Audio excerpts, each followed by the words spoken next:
Hey guys, welcome again. Today I have an opportunity to go to the All-Star Martial Arts and Fitness and have a sit-down conversation with Instructor Flemming. It's going to be a good show. Let's go get into it.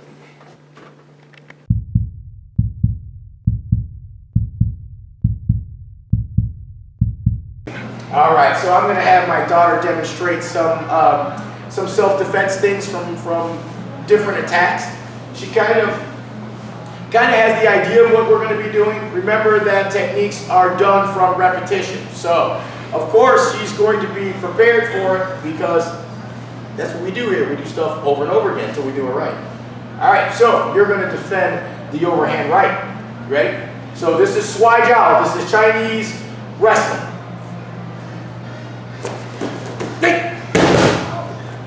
Good. Here with Instructor Flemming of the All-Star Martial Arts and Fitness. All-Star Martial Arts and Fitness, Bedford, Ohio. I'm a little tongue-tied here this morning. That's all right, take it slow. Well, thank you for coming on the show. No problem. I truly appreciate it.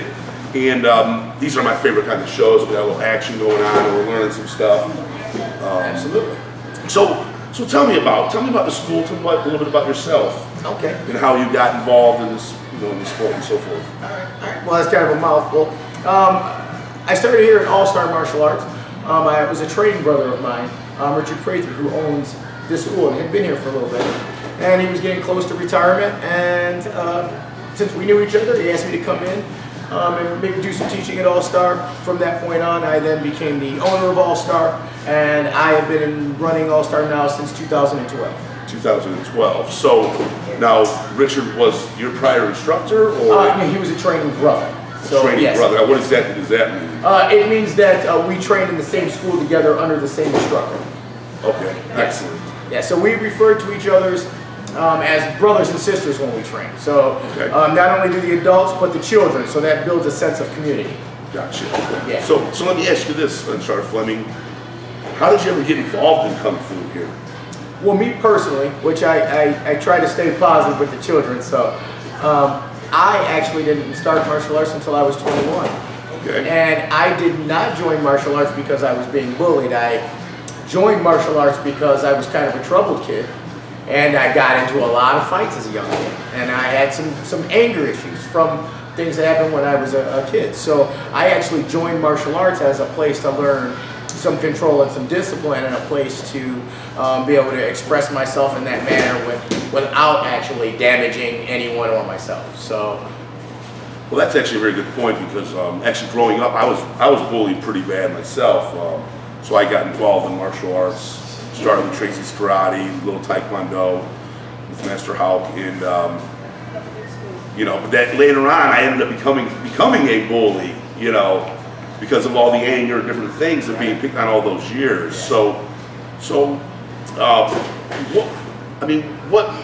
How does Kung Fu help someone become more disciplined? The more you know, the less you feel obligated to show off. Okay. Normally, if you see someone showing off in the martial arts, they're usually new, which is why a lot of times their techniques don't work. The more stuff you know, the less you have to prove. You've already pushed yourself to a limit beyond your own personal imagining. You've already shown yourself a part of yourself that you didn't know existed before. And when you know you have that sort of strength, you feel a responsibility towards the people around you. You feel an obligation not to hurt the people that you're with, because you know that you can. Okay. Excellent, excellent. So, as a parent, why would you recommend my children come to your school? Well, our school for children and for adults is based on good character. Chinese martial arts, which is what I teach here, Shaolin Kung Fu, is about character. So you have to remember that Shaolin Kung Fu, Shaolin is named after a monastery. A lot of people don't realize that. Yeah. These are monks. So good character, humility, responsibility, respect, which I always tell the kids, respect is really simple. Treating others the way you want to be treated. If you don't like to be called names, then you don't call people names. If you don't like to be hit, you don't hit. So it's not a complicated idea. Right. Okay. So, like I said, we refer to each other as brothers and sisters. So these kids leave here with a sense of responsibility for each other and a sense of community. So they get a chance to communicate face to face without a little box around their head. Okay. Yes. Excellent. They, well, that brings up another question, and I kind of just shoot from the hip when I'm doing these. As you know, we're not scripted, but is there a belt system? Is it just like a training session? Or, I mean, how does the whole Kung Fu work? Well, just like any other martial art, there is a belt system. Okay. Now, some places test every 3 months, some places test every 4 months. For adults, I test every 6 months. Okay. And for children, so it's a little longer than the average program. There is no end to martial arts. A lot of people think black belt is the end. It is a mastery of the basics. Then there's an entire education that goes on after that. Okay. So your belt system, what that's doing is it's letting you know that you're where you're supposed to be. Okay. Why do we test? Because I know what you do every day. I'm watching you train in class. But have you been practicing enough on your own that I don't have to help you? I don't have to stand in front of you. I can say, do your routine, and you know it. Okay. If you can do that, I know you've been practicing. So when you say routine, you mean like with each belt there's a particular number of moves you must learn? With each belt, there is a particular curriculum. So Okay. more than a few things that you must have memorized and practiced for that next belt. Okay. And then your black belt, what makes that so important, is that it is then an accumulative test of everything I've ever showed you.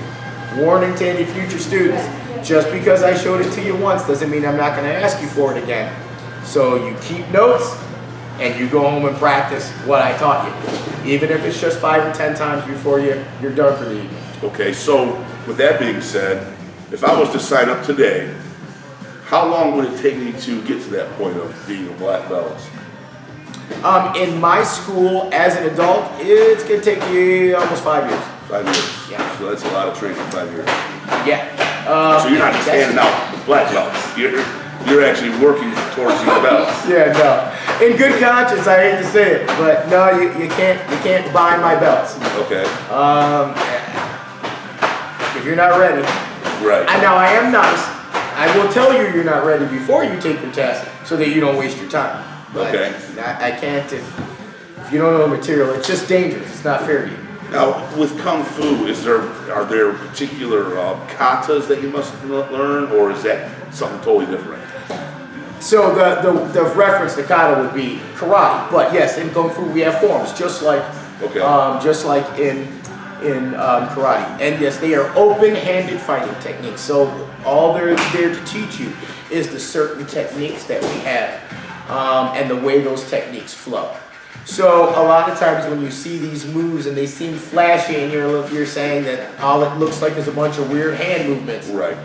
That is the routine to maximize your power and your momentum, but that is not how you will use it. Okay. How you will use it, only you and I will know.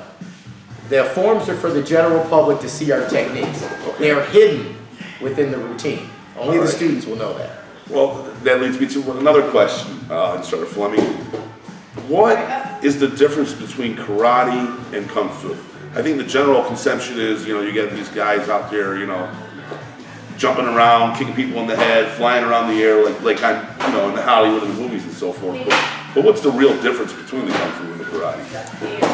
Very simple. Country. Country? Country. Okay. Karate is from Japan and Kung Fu is from China. Okay. That's the simplest form. You're going to have a lot of aficionados tell you, well, Kung Fu is a soft style and karate is a hard style. Okay. I don't know what that means. I know that Tai Chi people think of that as a soft style, but there is nothing about the way that we strike another human being that is soft in either one of those styles. Okay.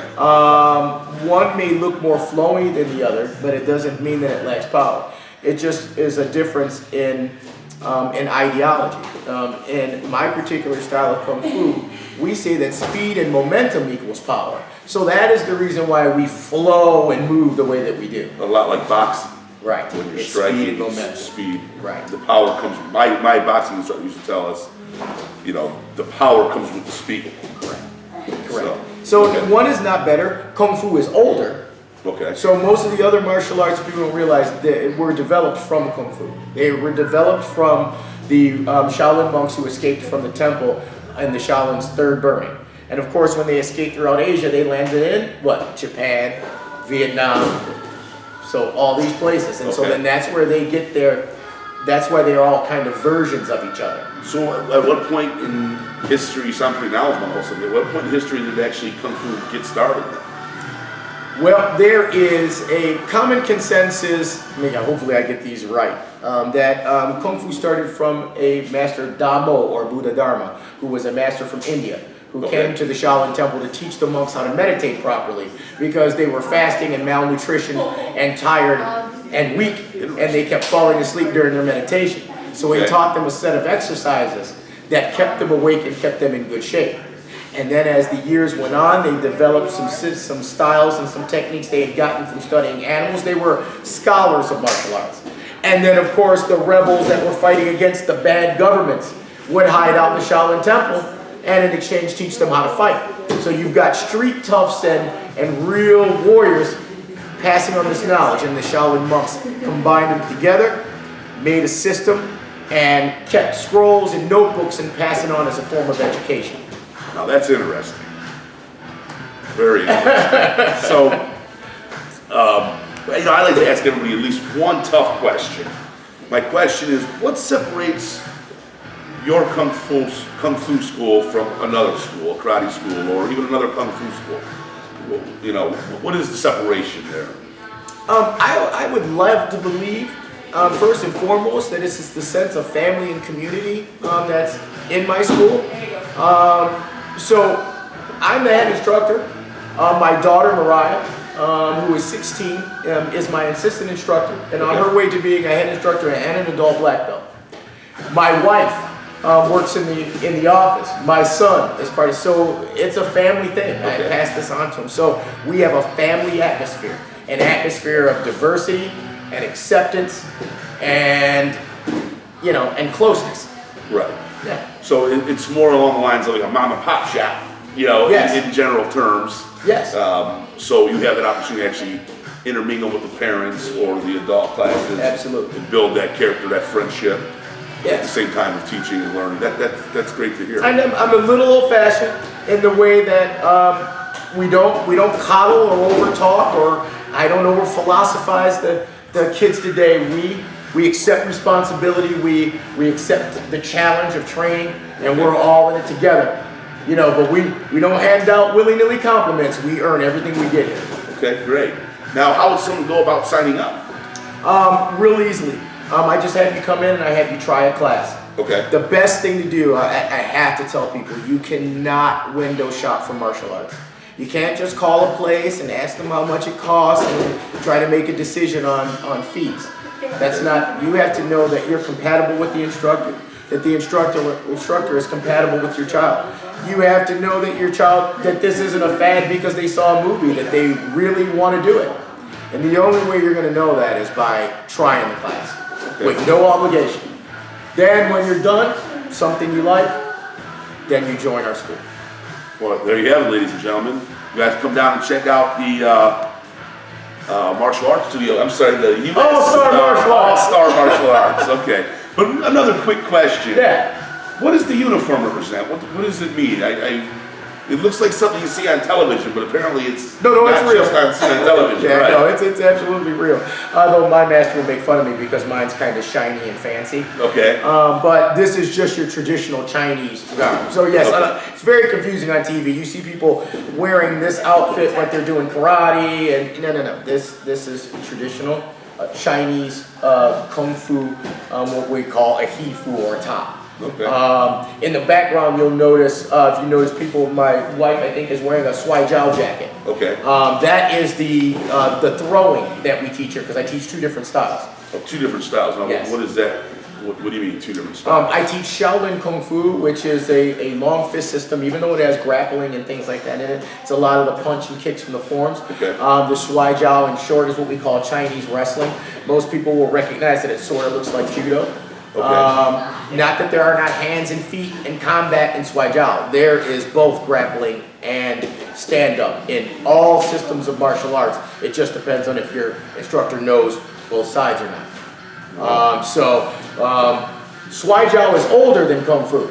Swai Jiao is actually considered one of the first martial arts. Wrestling period is one of the first martial arts. Okay. Yeah, the first time one caveman fought with another one over a chicken bone, they probably wrestled. Okay. So, yeah, so Swai Jiao is the first martial art. So Swai Jiao doesn't need Kung Fu, but Kung Fu needs Swai Jiao. Okay. Now, with all that being said, what kind of students are you looking for? I mean, in today's day and age, we have, children are kind of getting lazy. I think with the television, the music, the video games, they don't have the respect that we had as when we were children growing up. I mean, it's more than evident in everything you see every day. Would this help a parent with a troubled child? Oh, absolutely. I have special needs children. I have children with ADD. I actually have an adult student in a wheelchair. I can teach anyone as long as the student and the student's parents are willing to put forth the commitment. So Kung Fu is very active. That's it. I don't have classes where we sit around and lecture for 45 minutes. This is the longest amount of talking that I do. We do a lot of training and breathing. Okay. When I talk to you, it's because I gave you a 2-minute break. So you don't have time to play and be unfocused. Right. And eventually they become acclimated to it. And then they follow the other students around them, examples of good behavior. They're training brothers and sisters. Right. Okay, so with that being said, you've been here for quite a long time now. How have you seen with the troubled children the progress throughout the years of training and working with them?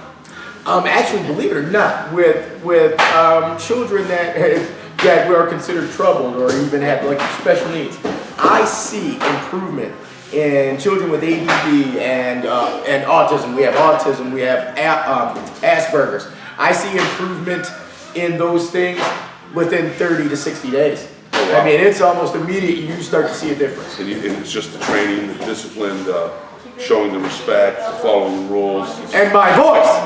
Yeah. keeps them motivated. You have to keep their attention. You have to make eye contact. Right. Absolutely. Okay, excellent. Well, you know what? I don't really have any more questions for you. Would you like to do a demonstration for us? Oh, absolutely. You know what? I'm going to let my daughter beat up on me for a little bit. Okay. So I like to show people how your regular victims, your underdogs, your children, and your women, people that are normal victims, how powerful they can really be when they're focused on what they're doing. Excellent. Well, let's go get into it.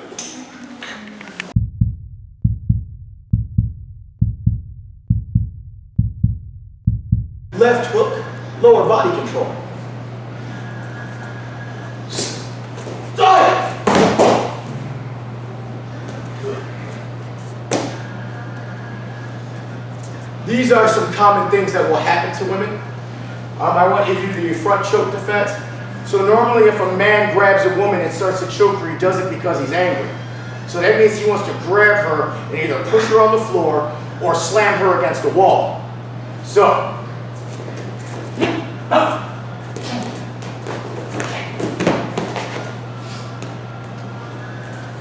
we do teach you how to fall here. All right, very good. So, you can do that. Or she can go into simple chinas, say from being bullied, from what we call grabbed up, right? So simple chinas, I'm not gonna tell you what china to do. You pick that for them. Ah! All right, a few more. Check.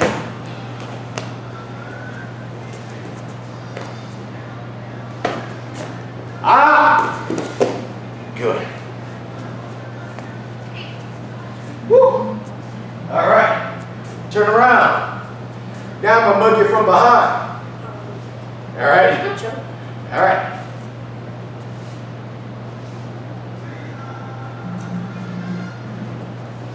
All right. All right. Little girl walking home from the park. So I like to call this one Little Girl Walking Home from the Park. This is my favorite one. I taught my daughter this When she was in, when were you old enough to walk? 4th grade, 5th grade? Yeah, so as soon as she was old enough to walk home, I taught her this. This is called Little Girl Walking Home from School. Tight.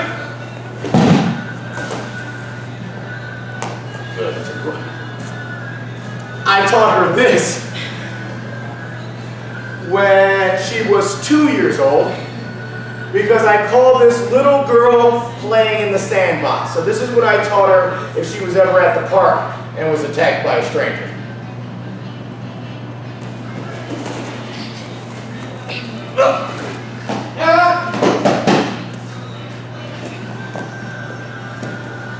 All right. One more.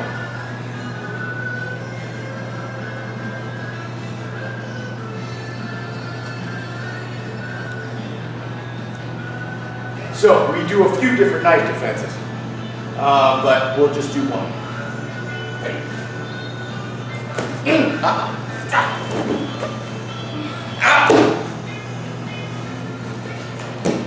Good. So those last things that she was doing, if you can't see what she's doing because she's moving quick, these are called chin-offs. They're joint blocks. So when she grabs me, that's what she's doing. That's why I drop my weapon. All right, I'm not going to let you beat me up anymore. Turn about. Thank you. Perfect. Hey guys, thanks for tuning in, and a special thank you to the staff here at All Star Martial Arts and Fitness, and a special thank you to Instructor Flemming for the great show. Until the next time, guys, have a great day, and bye-bye.